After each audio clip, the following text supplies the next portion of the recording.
Hello Matt, it's Thursday the 12th of February. Boy, I'm out of it. Right, so in your last video on your main channel you made a video about what to do when you have a cold. I think you gave me your cold, because tonight I've started to have a really runny nose. It's not as bad as the cold I was saying about like a couple of weeks ago, but it is still pretty bad, you know. Well, actually, it's not bad. I'm well enough to make a video, you know. So, in your last video on this channel, you made a video that had 10 seconds with nothing in it. As you know, that's against the rules. And I actually put something on Facebook saying, should you be punished? No one looked at it, don't know why. So, I suppose I haven't got the deciding vote on it, and I say, you're punished. So, the punishment I already suggested to you was to make your most embarrassing moments using sock puppets. That I thought was the least punishing punishment that I came up with. Because, well, you didn't really know, did you? But this is the first punishment we're ever doing, so, yeah, good luck with it. This sock puppet, I really mean, like, just crouch behind a camera and talk with a sock puppet. And to show your most embarrassing moments, you do something like this. I don't know how you're going to do it, but yeah, you're going to find out a way. You notice the lighting's gone because for like the 5th vlog running I've not done it early. It will change next week though because it's half term. Yippee! But your next 2 vlogs are going to be on Friday the 13th and Valentine's Day. 2 pretty special days. Not for me, but for other people, you know. 2 completely different groups of people. Like, some people think Friday the 13th is a day to be like, oh, hippie and stuff. And Valentine's Day is a day to be, ooh, lovely and stuff. So, it's not really my type of days. So it's movie review day, and I said the next 3 movies I'd review were Goblet of Fire, Order of the Phoenix, and Half-Blood Prince. So, I'm not going to spend as long as talking about them, I'm just going to go breeze through them. Goblet of Fire. Now, this basically is about the Triwizard Cup that Harry somehow manages to get into, which makes it a Quadwizard Cup. I think the story to the movie is really good. It kicks in kind of quickly, and it does sort of stick to it more or less the whole movie. They do have a subplot with Mad Eye Moody, and I think that's pretty good as well. This movie is the first time we get to see Voldemort in his true form, as Ralph finds, so that's something. The last climax is a bit underplayed, but it's still pretty good. And another thing that's good, I actually like the CGI. It's probably the best CGI so far in the Potter series. Then you come to the acting. No one has a standout performance. Not even any of the 3 actors have a standout performance.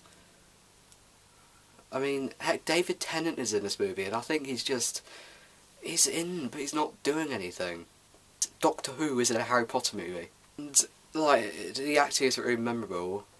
I can't remember a lot from the film, apart from the Quadwizard Cup. It's actually Triwizard Cup, but yeah. And you know what's the worst thing about the movie? Robert Pattinson. His character's good. I mean, something happens to it at the end. I'm not going to spoil. I just did, but I cut out that part. Something does happen to him at the end, which I'm not going to spoil. He's not that bad, but he's just Robert Pattinson. I don't really like Twilight. So I've never seen Twilight, but I know I hate it. So I don't like him in this movie. Yeah, I'll probably overall give it like a good 8 out of 10, you know. The best movie out of these 3. Challenge is pretty good. And it has frickin' dragons in it as well. I forgot to mention that. It has frickin' dragons in it. So, what's the next one? Order of the Phoenix. This one's story is the complete opposite of Goblet of Fire. This has probably got the most unclear story of all the Harry Potter movies. It's the prophecy they've got to find that says who will kill Voldemort and stuff.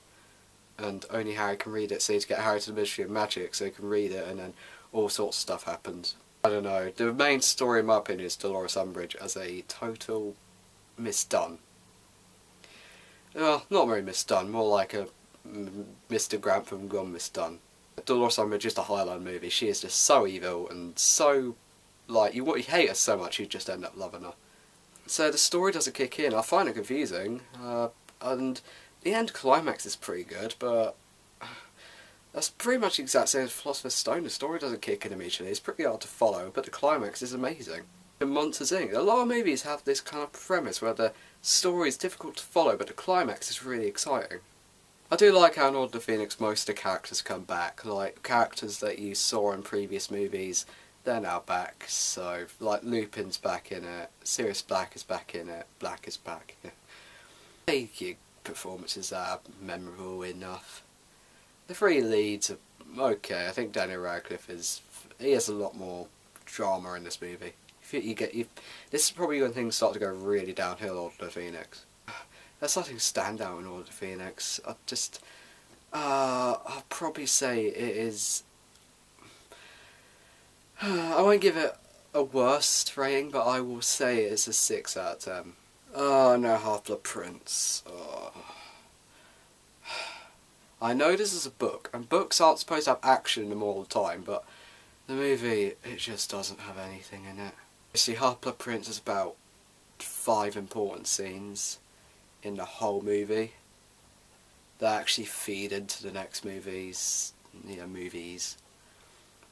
You barely see Voldemort. Voldemort actually appeared at the end of Order of the Phoenix, that's pretty cool, but you barely see him in this movie. Its characters' motivations are pretty unclear. There's an awkward love story. Yeah, love story. Not belong in Harry Potter. I don't like it. The first movie I've ever said on these vlogs that I really don't like. No big climax, there's no big reveal, it's just the Horcruxes, that's all that's really revealed in this movie. And obviously a little death at the end, which I'm not going to spoil. So boring. Slughorn's pretty good. I mean, he's pretty fun to watch. I also like how they say about Voldemort, how he grew up, but it's not very useful. There's a load of plot holes in it, and one thing, they burned down the Weasley's house, but it somehow miraculously reappears in the next movie. I just don't like it. So, Half-Blood Prince, I've said, not really memorable, boring, little action. I'm going to give it a 4 out of 10. So that's my review of the next 3 Harry Potter movies.